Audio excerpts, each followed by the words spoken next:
And the podcast will begin in 5, 4, 3, 2, 1. Ladies and gentlemen, Mr. Ely Buendia, Deja Vu.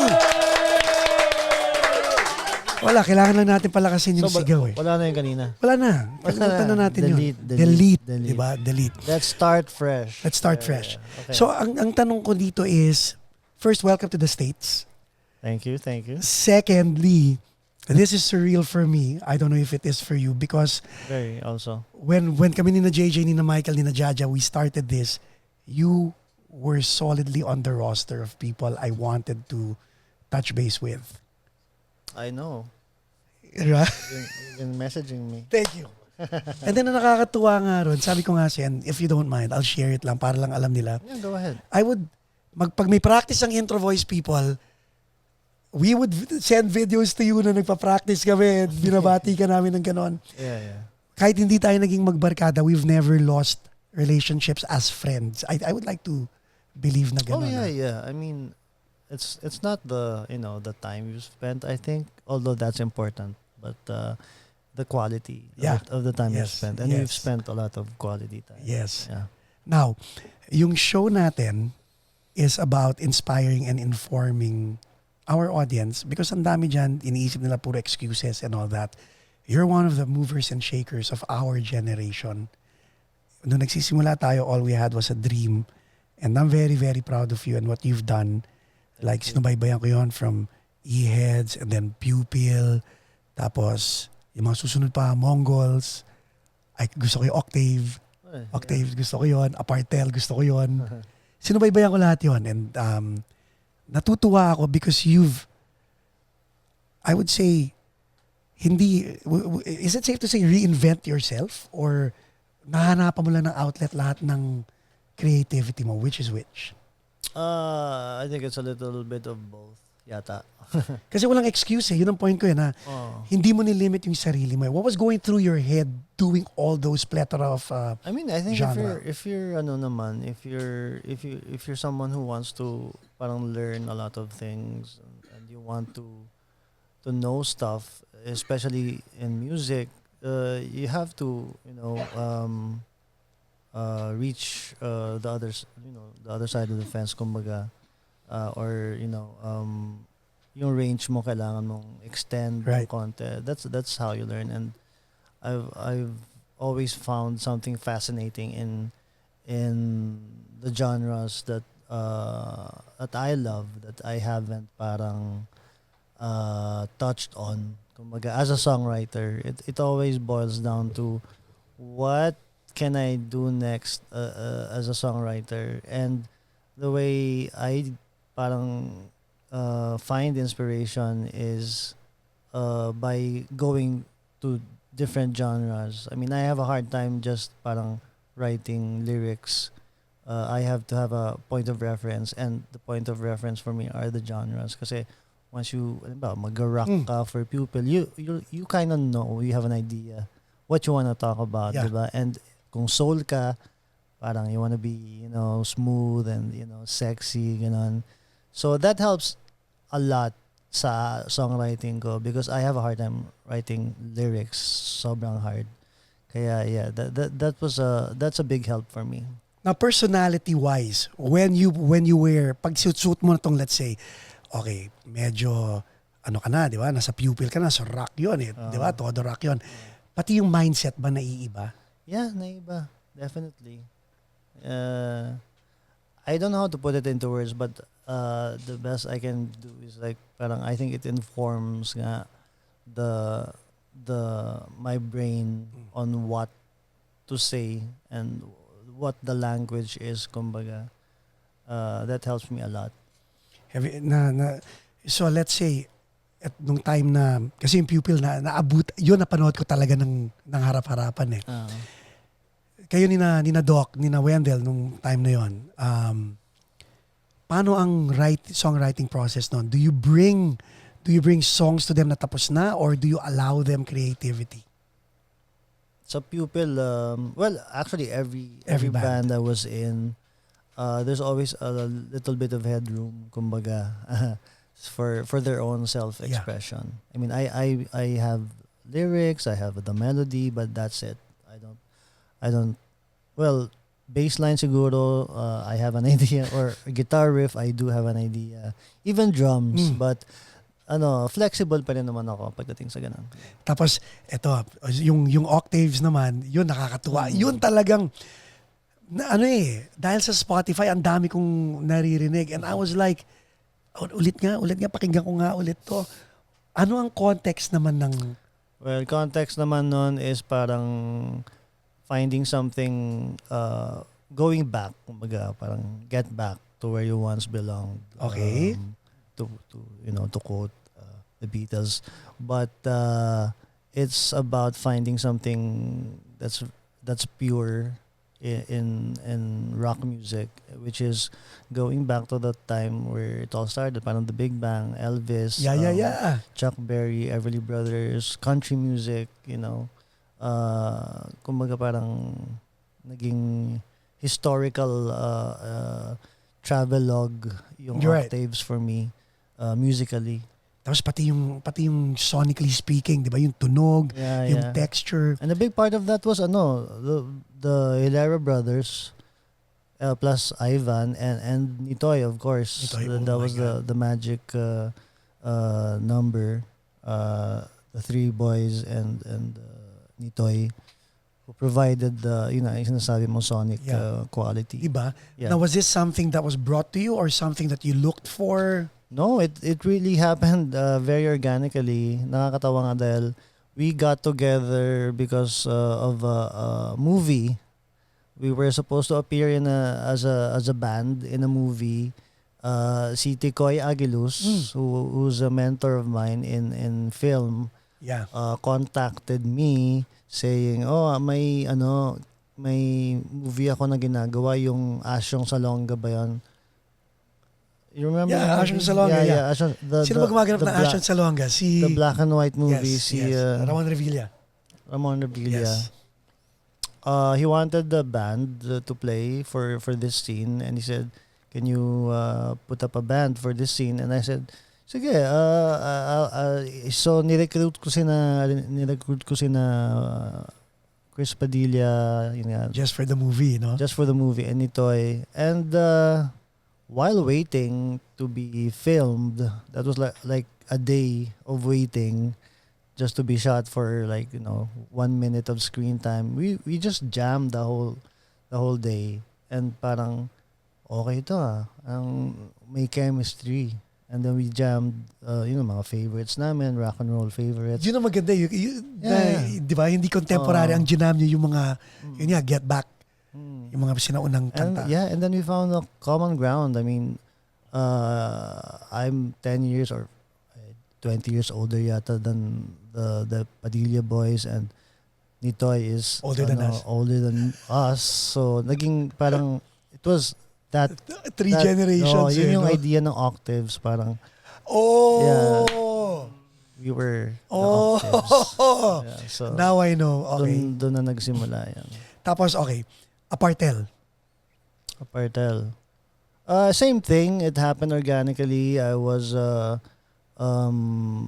looking for something to do that concerned a big band, soul music, Motown, tapos may horn section, right?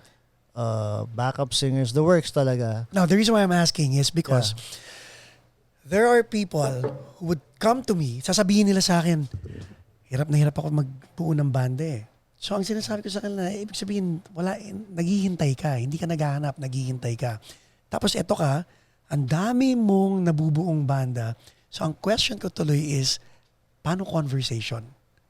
Let's say kunyari, may naisip ka. Ikaw ba ang lumalapit? Ikaw ba ang nilalapitan? Because is this an epiphany na nangyayari sa'yo or sa kanila? I really don't know. Like I said, nangyayari lang siya. Yun nga, minsan I talk to people that I want to work with. Minsan naman, they're, referred to me. Ganun lang kasi. Pag may lumapit naman sa'yo at sinabi. Pag may lumapit sa akin, depende. Because I don't want to work with them, but I have to be syempre, you have to be in a certain place to want to work with somebody or to create something, diba? So, parang timingan din lang. And you know what? Ako personally, no, I like the way you turn people down. Wow. Hindi, totoo. Because like pag binalikan natin yung mga messages natin, I would ask you stuff just for the sake of asking stuff, di ba? And you go, bro, hindi ako pwede ngayon. And that's it, di ba? Pero, I think, kailangan mo magtanong eh. Yung feeling ko lang. I know, that's what I admire from you also. About you, sorry. You're direct and pero walang drama. Wala, di ba? I'm just asking, diba? And I get that. That's why I find it easy, to turn you down. Exactly. Diba? And you have to have that option naman also. Yeah. And people should be given that option na hindi porke nagtanong ka pressure na kagad, di ba? Usually kasi may ganun eh. Parang I can't turn this guy down kasi what about our friendship, diba? But it was hard also in the beginning. I mean, I think as you grow older, parang you kind of know how you have to turn people down. Sometime might as well learn how the right way to do it. And it's been a long time for me also to actually practice or to actually know the right way to turn people down. Do you still find it hard up to this point? It's still hard naman, syempre. It's always hard to say no. Yes. It's easier to say yes and then say no after saying yes. So ngayon, andito tayo sa LA, meron tayong show. Mm-hmm. Ikaw, basically. And this is happening this weekend on November 20th. It's a tour. Before you took this whole US tour, and I mean, I wouldn't say common knowledge, but health is wealth. And with this pandemic, you're one of the people that I pray for na sana safe because of the condition that you were in. Pero what made you take this tour? Money. Aside from the money. Meron pa bang aside from? Of course. Well, seriously speaking, very money serious yun. That's the most serious thing. But who would not want to, go out and I miss the US and I miss the producers, Boji over here, you guys. So it was a no-brainer. I mean, even if siguro hindi pa ganun ka. Right. Well, I would have not gone if hindi pa ganun ka okay. But since I'm vaccinated and everyone here apparently is. So it was safe naman. So I took it. I took the job. Galing, no? The pandemic. People, when they say if you're given lemons, make lemonade. So itong pandemic na to, what did you do nung 18 months or even more than 18 months of pandemic lockdown? What kept you busy? Well, I made more than lemonade, definitely. I got busy like you did, I guess, with production, music, anything. Yung studio, I basically beefed it up para maging professional talaga. What else? I learned guitar, took some wait. classes. Learn guitar? Yeah, I mean, explain. Yeah. Gitarista ka eh. Oh, gitarista ako, but I want to learn more, Amen to that. Amen to that. Yeah. Diba? I always wanted to, I guess, shred. So, okay na. So, marunong. Okay na. Mahirap, bro. Mahirap. I'm old, man. But it's tough. Pero diba, it's a challenge na magandang I mean, gawin. it's good to have goals even this late in the game, diba? So yeah, I tried that. Took more classes in production, mixing, mastering, stuff like that. Yeah. You're a man without any excuses. you'd be surprised. Really? Si Day pinipigilan. Pag sa hihikap sana si Day manager, shout out to you, Day. Hihikap sana si Day nung sinabi ko, sorry. What do you mean? I don't have any excuses. Because again, like, I've known you since bata tayo eh. And dati pangarap lang ang meron natin. And there was a time we were actually sharing dreams and then nagkikita tayo, hi, hello.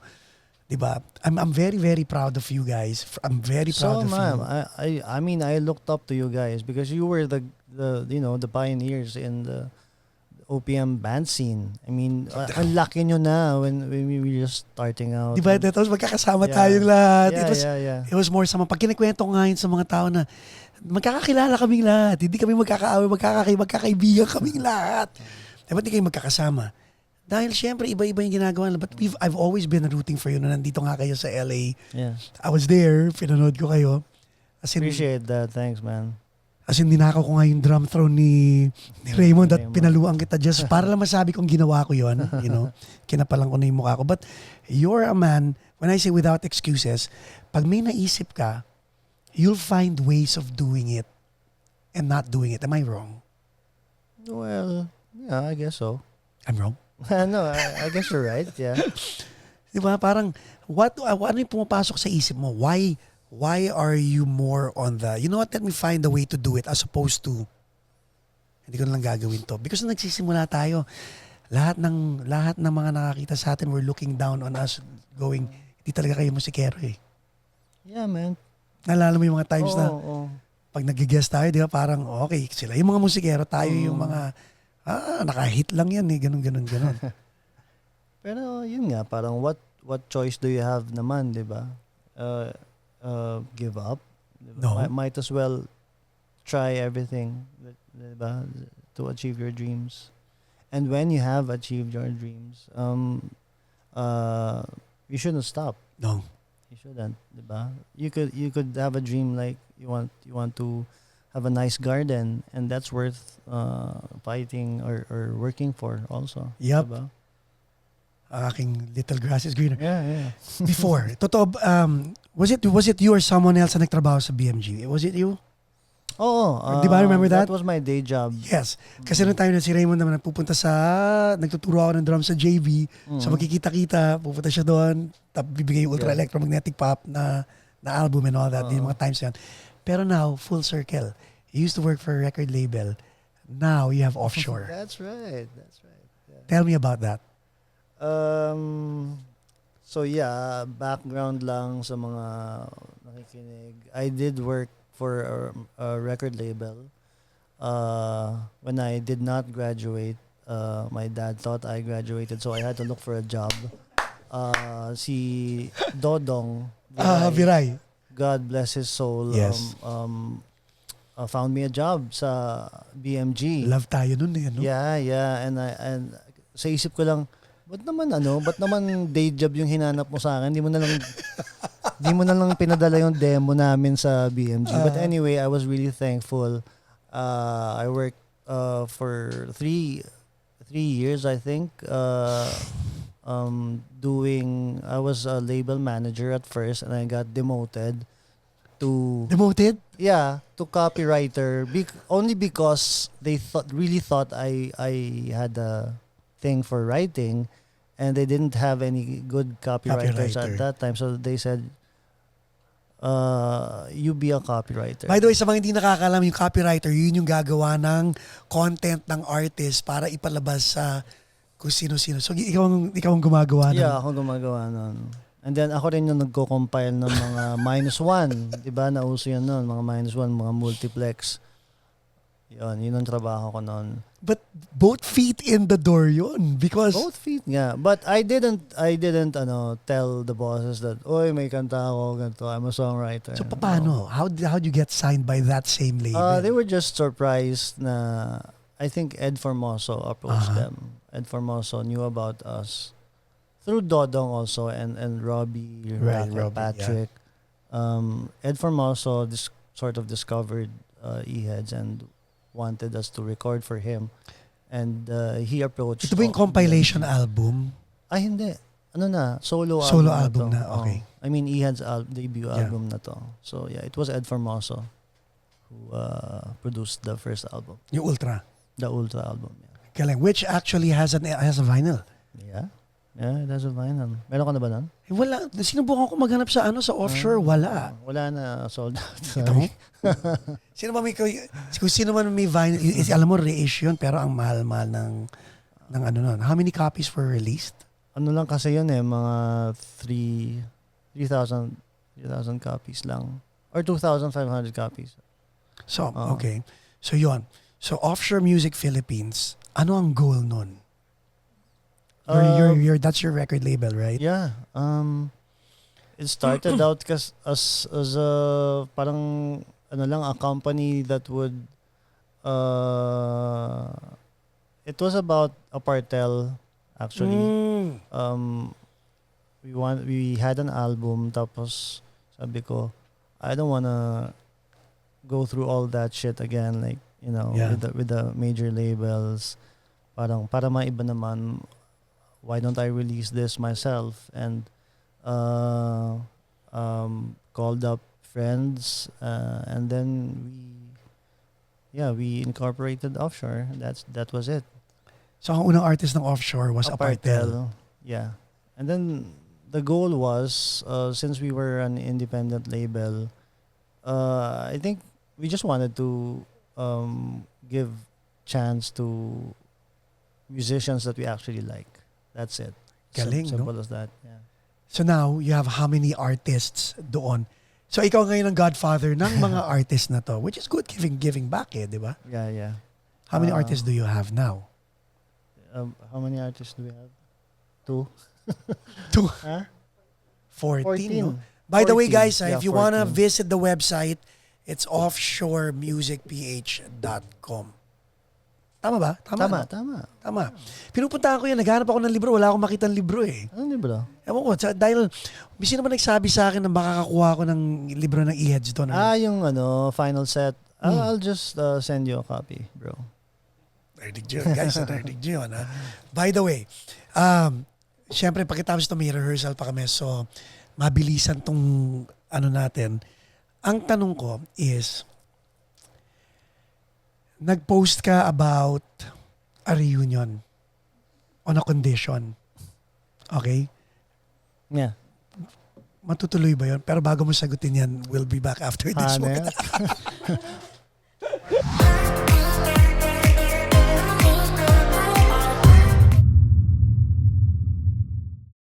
And we're back. Bakit ako lang?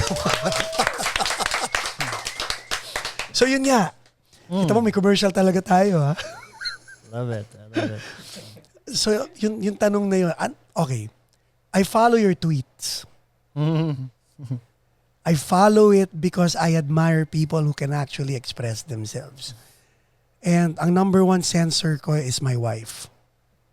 Oh, that's good. Ang pangalawa si Michael, pangatlo si JJ. Kasi pag nagtitweet ako, sinasabi na please, huwag ka magtitweet ng something and all Actually, that I wish I had a censor. Sometimes. Si Day tumatawa.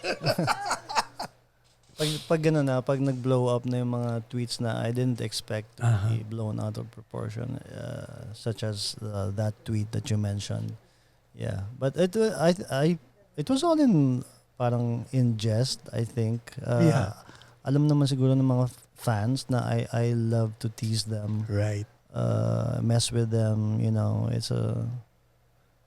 But yeah, I did parang foregone conclusion naman na someday eventually, di ba? Eventually, di ba? Pag desperado na ako at wala na makain, di ba? Magkaka-reunion naman talaga, di ba? Ako, wag ka pa sasabihin yun. Alam mo ba? Bigla naisip ko lang. Kasi nung nag-tweet ka na ganun, pinagdasal nila na sana tumakbo, di ba? Ngayon sinasabi mo na wala ka na sana makain, di ba? So, well, wala na akong magagawa kung ganyan kayo mag-isip, di ba? But then again, ito ang maganda eh. You guys have a working relationship. We definitely You guys have importante ang respeto eh. Yes, we've always respected each other. And I think that So ba't nila binigyan ng big deal yung kay Jim at saka kay Sab na Oo, podcast isa pa yon. I don't know. I think people just want to hear what they want to hear sometimes, Right. or they want to focus on something sensational. But the actual interview, and that was Very candid. I listened to that. I was just referring to a song. It was in reference to Minsan, the song. Yeah. And I was just saying, no, it's not about the E-heads, because I don't want people to think na I'm writing a song about my bandmates, right? So I just said, no, we're not that close, but we have a very good working relationship, and that song is about my actual friends, and that was it. And may karapatan ka naman magkaroon ng ganong klaseng buhay. Yeah, I mean, lahat naman ng tao ganun eh. I mean, you work with people and you don't have to hang out. Right. And that was the point of the whole thing. Kasi so nung time na yon, kasi parang may mga nagsabi sa akin, may mga nagtanong na narinig mo ba yun? Narinig mo ba yung podcast? So, na-confuse ako because I listened to the podcast. You know, I subscribe to both of them. Okay. So kay Jim and Sab. Jim and Sab. So I listened to that. It was benign to me. Kumbaga, wala naman ako narinig na mali siya ron. Yeah. Exactly. Siguro dahil sa banda rin ako and all that. Para kami magkakapatid din na Jonathan. Pero we don't hang out every day. That's what I meant. Yeah. Diba? But it doesn't mean damaged goods kaming lahat. The same way kayong apat damaged goods and all that. Ano naman ang ma-advise mo sa mga nagbabanda ngayon? Your son is in a band right now, right? What's your number one advice to Ion? I tend not to give advice. That's one rule. Okay. Only when I'm asked, and Ion rarely asks my opinion, and he likes it that way. I like it that way. It's better to, I feel, to head out and make your own decisions and make your own mistakes. Same thing with offshore artists. Same thing with my production duties. If a band wants me to produce them, I kind of stay out of the way, because I know that you know what you want, and if you didn't know, you would ask me, and that's the time I give advice. But as a CEO nga ba? CEO, no? Oh. I don't even know what CEO means. So Okay. As a CEO, Chief Executive Officer. oh yeah, di ba? Yeah, When do you yeah. put your foot down? Because at some point, si Odza sa likod, oh. when do you put your foot down? Oh, that's interesting. Yeah. Probably pag first and foremost, budget. Definitely, because we don't have any. Again, these decisions regarding musicality rarely. When I hate the band's name, maybe I will put my foot down and say, your band name sucks. And nonchalant lang yun di ba? Hindi dapat sila yeah. na-offend dun sa part. Ang dami nagsabi sa amin yan, Brad. Sa inyo? Oo. As in, di ba, Jonathan, talagang... Well, man, your band name, it's not bad at all. Tumatawa na naman si Dave. I didn't find anything Thank you. to complain about. Not unlike, di na akong sasalita. But, yeah, some band names really are like stupid, you know. So that's when you... Okay, so there's Ely Buendia, the producer. Ely Buendia, the mentor. Ely Buendia, the CEO. Balik tayo kay Ion because that's a very, very good dynamic kayo mag-ama. Dahil your son has character and charisma and he's talented also. So it's interesting na hindi kayo nagpapakialamanan, right? Now that he's what, 21? 21, yeah. 21, making decisions.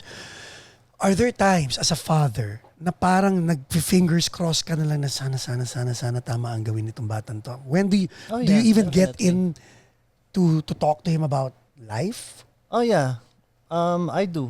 Okay. I do. I think the only time I do that is parang pag I think yung perception niya about something is sort of pwede pang maging positive. Right. Alam mo naman yung mga bata, I know. diba? They're very sensitive and all that. And we were once like that. So Yes. that's the time I say, meron pang ibang perspective to this situation, something like that. Yeah. And then he listens naman. He listens naman. Does he take advantage of the fact na tatay niya si Ely Buendia, Dad, tutugtog kami ha, sasama kami sa show mo? No, never. He rarely acknowledges it nga sa mga interviews, only when he's asked. You know what trivia, may guest kami rito, si Raymond Laksamana. The name of his band is Echoes for Eon. I know that band. And I know Raymond. Yun. So talagang very proud na sinabi niya yung reason ko bakit yun ang pangalan ng banda niya. Nice, So nice. shout out to you, Raymond. Yeah. Good band name. Diba? So, ito na ngayon ang you're here, you're doing Seattle also. May show ka sa Seattle. Yeah.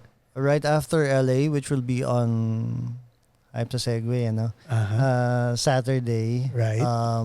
Seattle the next day, Sunday, at the Snoqualmie Casino. And then we do... That's a nice place. Talaga, I can't wait. Amore Productions yun. Amore Production. Yeah. Shout out. Ba't walang palakpakan, people? Woo! We love Amore Production. Yes! Yeah. Welcome dinner pa lang panalo na. So, diba? Yeah. Oh my goodness. Oh, speaking of that, Chef Val, diba? Yamashiro. Si Chef Val. Yeah. Hi, Chef Val. So, Snoqualmie. And then the Gandang place next day, Las Vegas. How does it take its toll on your voice? What do you do to maintain the longevity? 3 shows. What voice? No. That's a very distinct voice, by the way. There was a time na I lost my voice. Seryoso? Nung E-Heads time, parang I don't know if I was singing. Alam mo, double meaning yon yung sinabi What mo. do you mean? Oh yeah. Ibig sabihin. That's Ibig sabihin. yeah. I see what you mean. Actually, yeah, I did lose my voice. Peace. Anyway. And then when I got circumcised, tumaas yung boses ko. That was when I was 40. Masakit. Masakit pare. So ayoko I've been na. holding it for too long. I will not do it anymore. Thank you for letting me know. At least alam na namin na hindi gagawin. Si JJ ayaw rin eh. So, you did lose your voice. Kidding aside. I lost my voice kasi I think because of all the booze, and whatever I took that Did you time. abuse yourself? Sadly, I'm not proud of it, but yeah, during that time. But I bounced back, and I think I know how to control my voice now, especially sa live. And the fact na naging standard tuning na kami, kasi di ba with E-Heads that was E-flat, diba? E-flat. That was flat. Just so that we could mess with the song hits makers. Para hirap na hirap silang ikapain. Now it's standard, and parang hindi ako nahihirapan. Alam mo ba si Jonathan Buencamino? Di ba nagkaroon siya ng bar? Yung Bills and Tabs. Really? Bills and Tabs. Yung sa dati, di ba? So, nawala rin yung boses niya dahil naman sa usok. Oh. He doesn't smoke, doesn't drink, Uh-oh. pero nawala yung boses niya because of exposure to the smoke. You never smoked, right? I did. Oh, you did? Just trying to look cool, you know. Health-wise, what do you do now? I mean, you had that, was it an open heart surgery o hindi? Hindi naman. It's tawag doon, angioplasty. Okay, ooh. Yeah. So may bara. May bara. And I work out. Brad, tinira mo yung kare-kare kanina, nakita ko yun. Konti lang ba? Konti lang. I work out just so that cardio. Yeah. I want to keep my heart as healthy as I can. Any advice for the young folks, like mga edad ni Heaven, edad ni Eon, who are trying to find their place in this? It's noisier now, di ba? Because of social media, because of streaming. Dati, once we're in, tayo lang ang inaasikaso. Ngayon, hindi. I think your identity should be kept no matter what. I've been guilty of not parang acknowledging who I am as a songwriter and as a musician back then. And just because I wanted to, reach as many people as possible. Can you explain that further before? Kasi na-intriga. Wag na. Hindi, konti lang, sige na please. Na-intriga lang ako dun sa part na yun eh. Dahil na hindi mo na-express yung sarili mo because of you wanted to please. Yeah, I mean there was definitely pressure on my part as the chief songwriter in the band to keep churning out pop songs and the familiar ones at that, diba? So there was that pressure, and I sort of surrendered to it and said, oh well, diba? I mean, might as well do it. Sino pang gagawa, diba? And did it add to the stress? I think doing that, it added to the stress. I wasn't happy. It added to the, I don't think the people liked it anyway if you try to please them. So that's my point with Sina Ion or Heaven, is that just stay true to yourself, and sooner or later, diba, people who like that kind of attitude and someone will listen to you. That is totoo yun. Totoo, and that's the best audience to have, diba? Yeah. No matter if it's like 50 or 1,000 or just 2 people that like you, that's the best audience to have.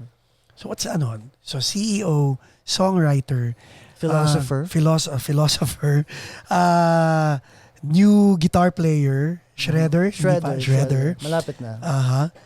Health buff. What's next? Dancer. Seryoso yan? No. Then dati pa yon.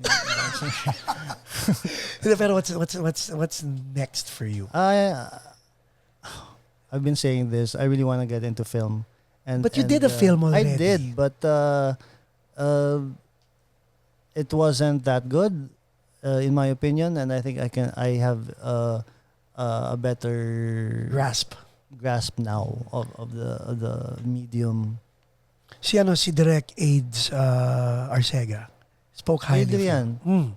We had him on the podcast. Yun talagang sabi ko, how is Ely as your talent? I hope nanonood si AIDS, kasi nanonood si AIDS, okay. Kasi sinabi talaga niya na noon na raw kinakabahan siya. It took a while for him to be able to express. Pero ang natutuwa ako was binibida niya na you trust him sa mga project niyo together. I do. Yes, I do. Hi, AIDS. Pero sa akin, you as a director, ano pa hinahanap mo? Hinahanap as a director? Yeah, because like when you say better grasp or all that things, like may visual kay, I like the collaborative part of filmmaking. Kasi, I mean, you know this, right?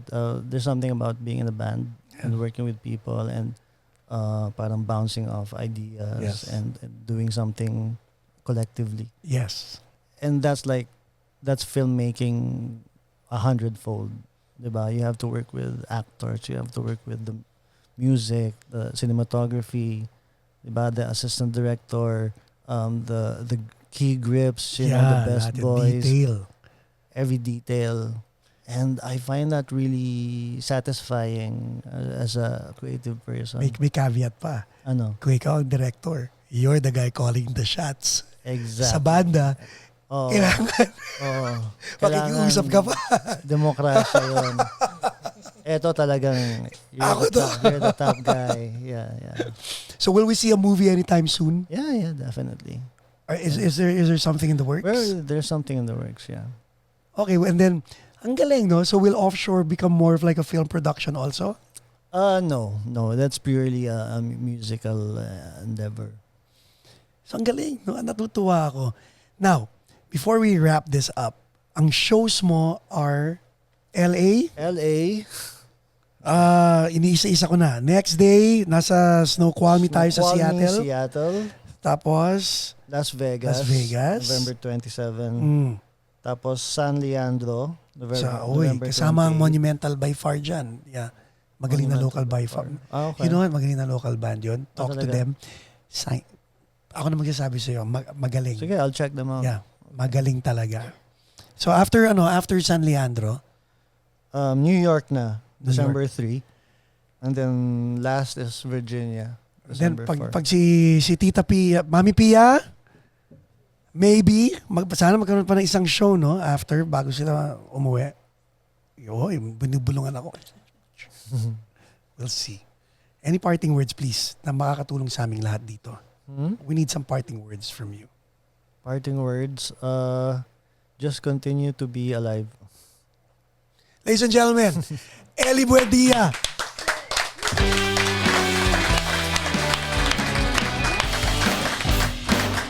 Thank you, brother.